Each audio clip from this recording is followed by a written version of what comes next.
Excelente noche tengan todas y todos. Gracias por acompañarnos en una emisión de Enigmas, un podcast creado para abordar temas esotéricos y también donde pondremos bajo la lupa aquellos grandes misterios que hoy en día continúan sin resolverse. Yo soy tu amigo Adrián Muñiz y comenzamos.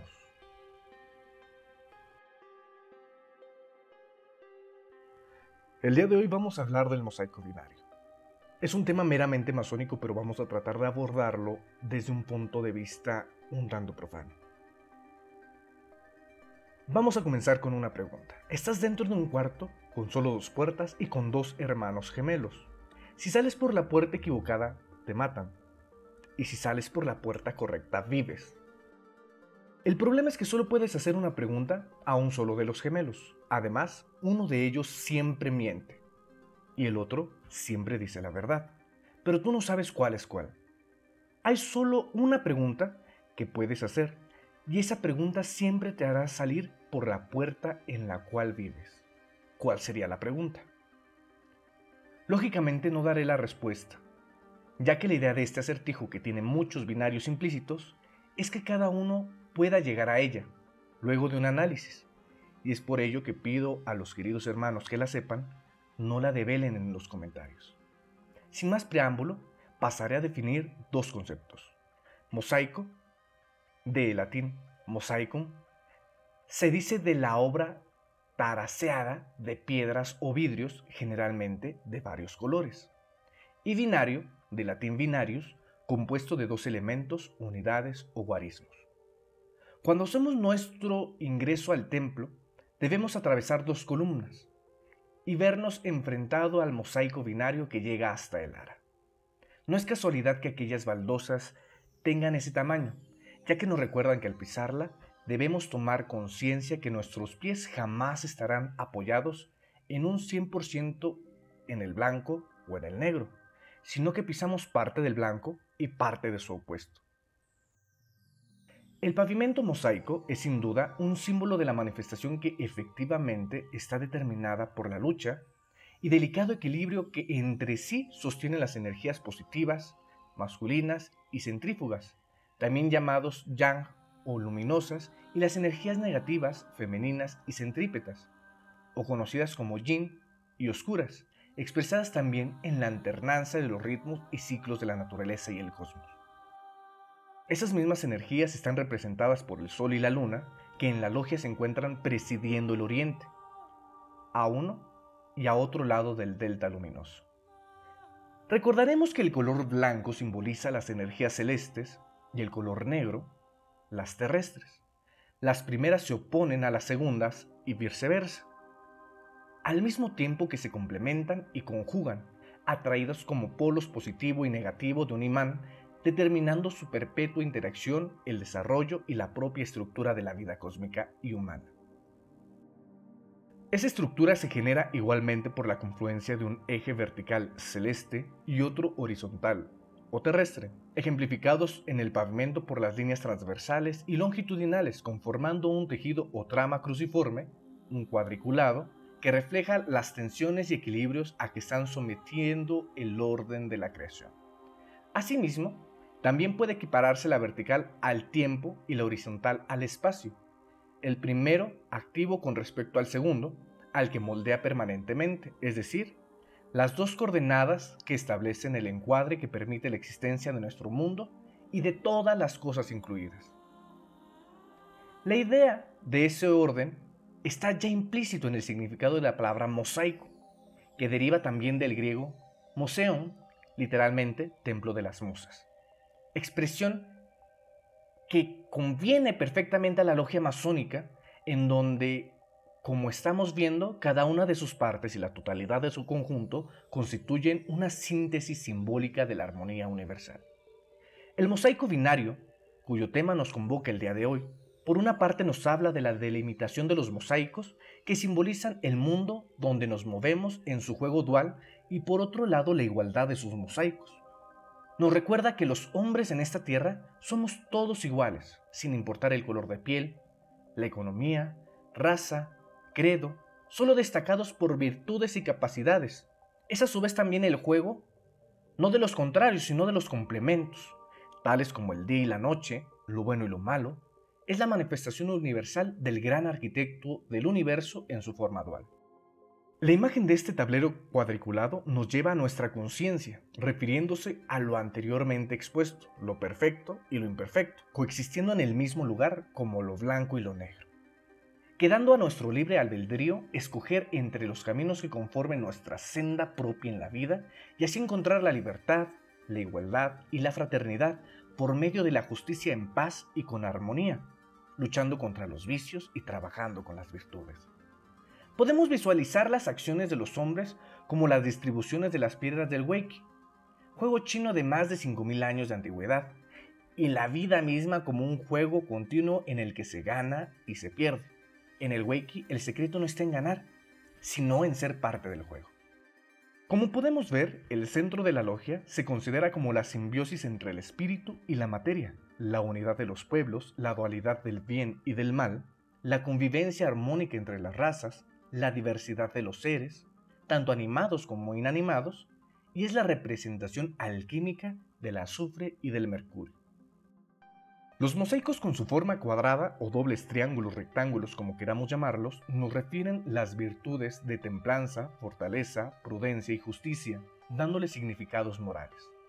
Pero también representan los 4 elementos: tierra, agua, aire y fuego. A su vez también los 4 puntos cardinales que ubican la dirección de la logia, generadora de la rosa de los vientos, o brújula que nos permita reconocer el sendero a seguir. Para la masonería, el bien y el mal, la verdad y el error, la ignorancia y la sabiduría, lo objetivo y lo subjetivo, lo esotérico y lo exotérico, etc., son expresiones de la realidad con las que tenemos que vivir. Se encuentran como 2 columnas colocadas en cada uno de nuestros flancos, la columna B y la columna J, que representan 2 pares opuestos. La primera, consagrada a la belleza, y la segunda, a la fuerza.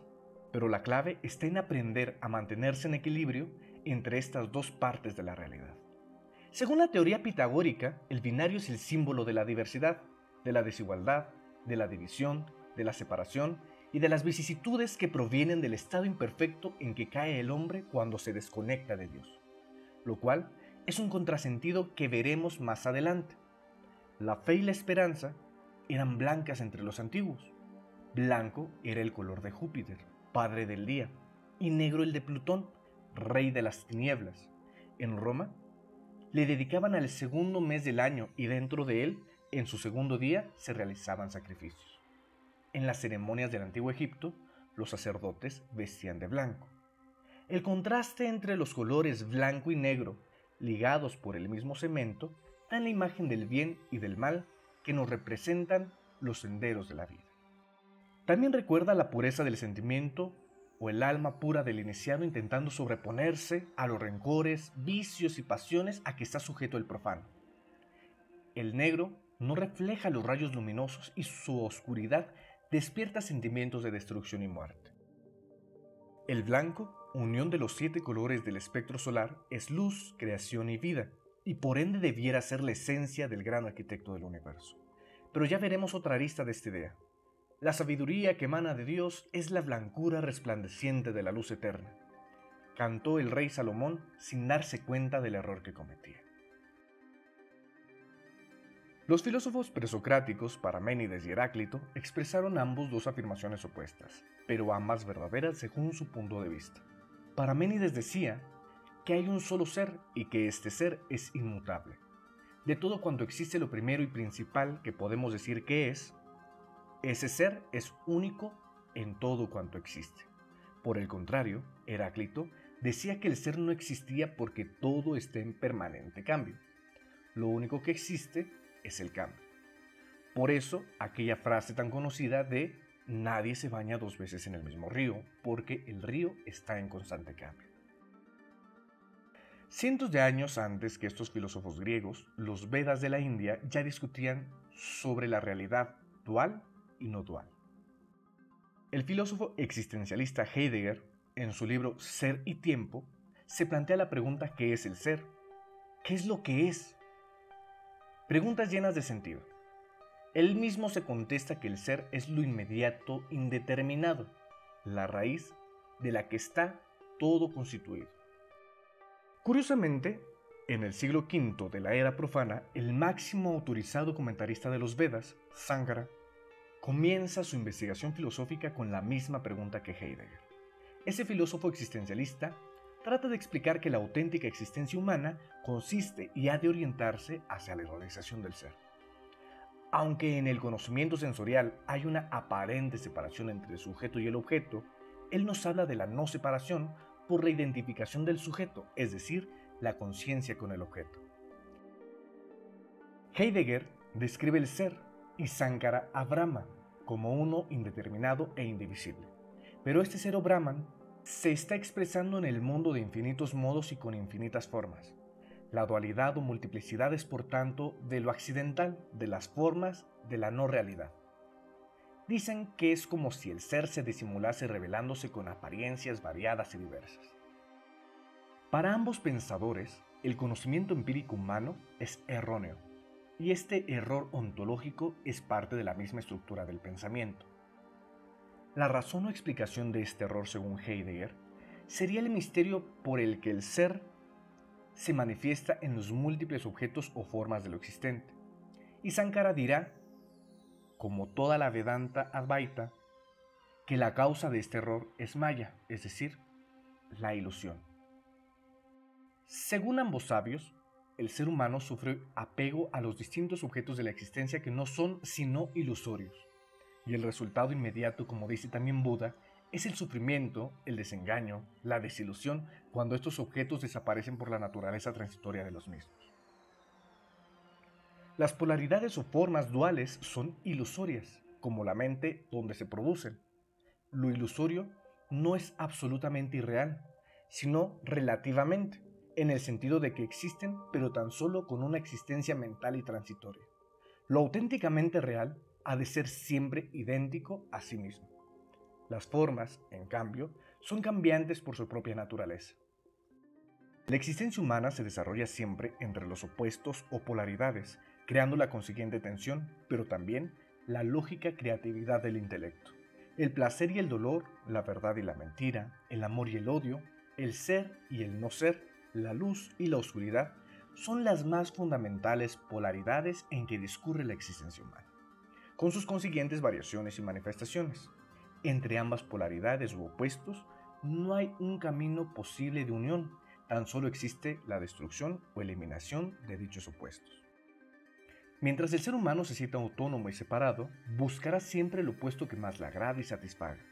La lucha y tensión de los opuestos tan solo desaparece en la visión y comprensión de la unidad real frente a la ilusoriedad de la existencia de los opuestos. La verdad se esconde siempre tras las máscaras de las apariencias, que es dorada e ilusoria. La infinitud de la vida está cubierta y disfrazada por las formas finitas.